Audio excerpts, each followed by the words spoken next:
parle souvent des vies antérieures comme d'une croyance, mais ce n'est pas le cas. C'est une lecture de la mémoire de l'âme. L'âme ne repart jamais de zéro. Elle accumule, elle mémorise, elle imprime.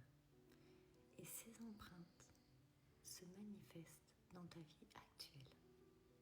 La question n'est pas est-ce que les vies antérieures existent, mais plutôt pourquoi elles se manifestent aujourd'hui.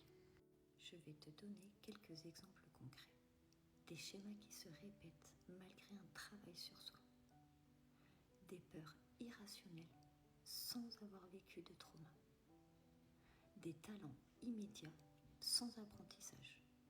Une attirance inexpliquée pour une époque, un pays ou une culture. Quand il n'y a aucune explication dans l'enfance, on regarde au-delà de cette incarnation. Alors tu vois, ce n'est pas une croyance, c'est une analyse par élimination. Il existe 3 portes principales, en tout cas pour ma part. Première porte, la mémoire émotionnelle.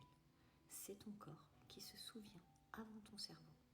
Tu vas avoir des réactions disproportionnées, des larmes sans raison et une sensation de déjà-vu très profond. Deuxième porte, l'intuition. L'intuition, ce n'est pas de l'imagination. Lorsque tu sais et que tu ne peux pas l'expliquer, c'est souvent que ton âme, elle, a déjà vécu l'information.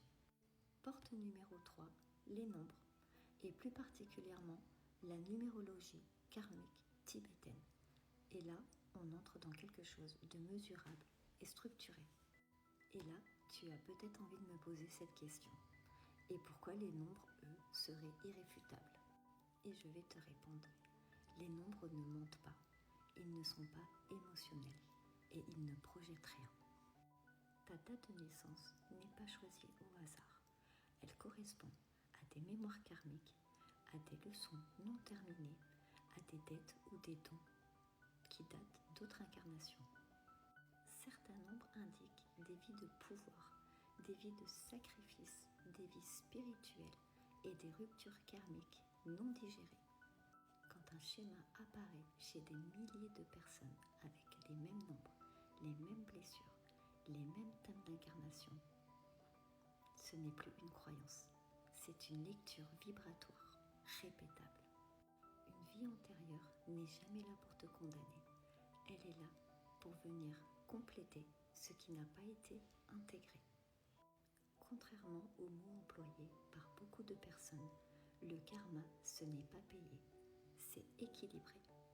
Tu ne revis pas une souffrance par hasard, tu reviens avec un thème précis et les nombres servent de clé de décodage.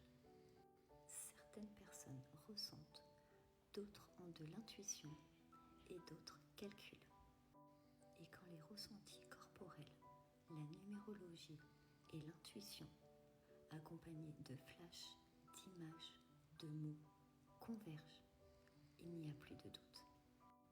Et dans mon cas, ce n'est pas théorique. Je travaille avec les 3 en même temps.